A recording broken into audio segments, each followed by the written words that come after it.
Senior. How do you spell that again? L-A-R-I-T-Z-E-N.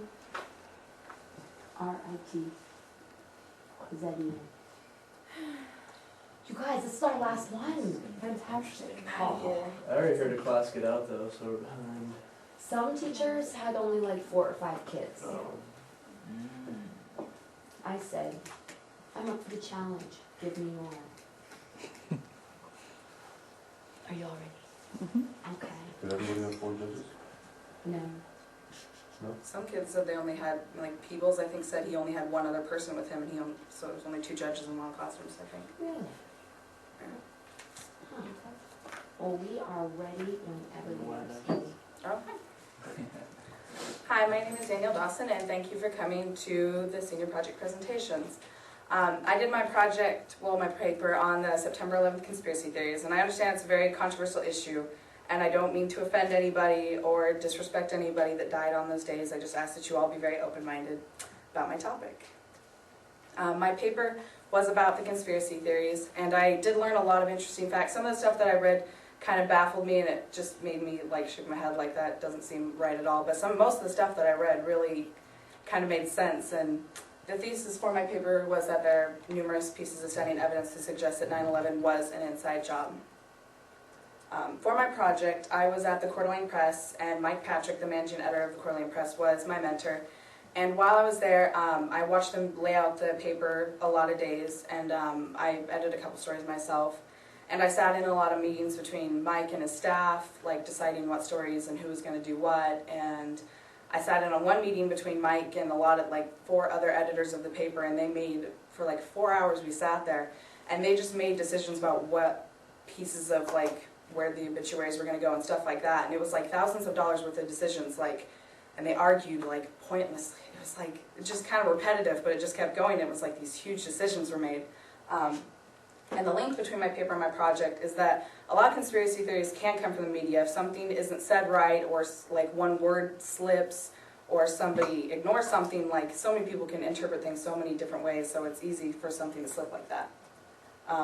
Different things that were supposed to be an inside job were the collapse of the Trade Towers 1, 2, and 7, the Pentagon, and then Flight 93.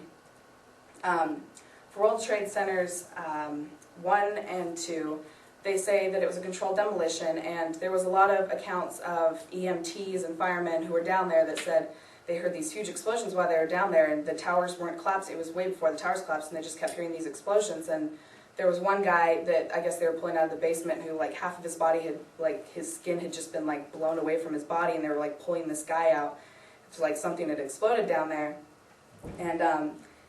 And there was no indication that the buildings were even going to fall before they were fine, and then they just, fell on top of themselves.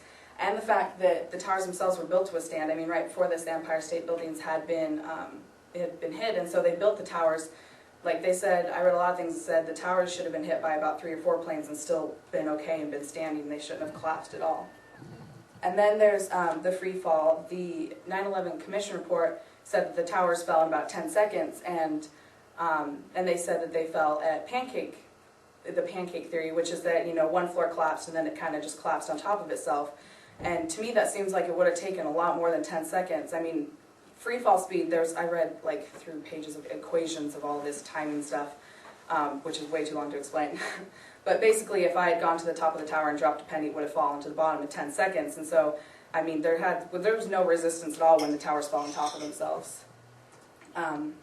World Trade Center 7, they say that was a controlled demolition. No plane even hit the tower itself. It was just debris from the towers 1 and 2 had gone in there. There was very small fires in the tower, and it seemed fine and everything, and then it kind of just collapsed. And then there was a reporter by the name of Mark Jacobson who worked at the New York Magazine, and he was talking about how he had gone down to Ground Zero right after the towers collapsed. He was taking pictures and interviewing people and stuff. And he went down, he sat next to this fireman, he was kind of talking to him, and the fireman pointed to this World Trade Center 7, and he's like, that's going to fall down. And he kind of turned to him like, what do you mean? It's fine and everything. He's like, well, when is it going to fall down? The fireman's like, I don't know, maybe today, maybe tomorrow morning, sometime it's going to fall down. And 5 minutes later, it collapsed right in front of him, and he was totally baffled because it looked perfectly fine to him. The Pentagon, the conspiracy theorists stated it was hit with a missile, not a plane. because obviously there isn't any plane, because they say that it was going so fast that it disintegrated when it hit the building. The black boxes that were found weren't ever disclosed to the public. Nobody has been able to see the black boxes at all. The engines that were left, a lot of people say that they weren't even engines from the right kind of airplane. They were just kind of random engines. And that the landing gear from the plane was like not scratched.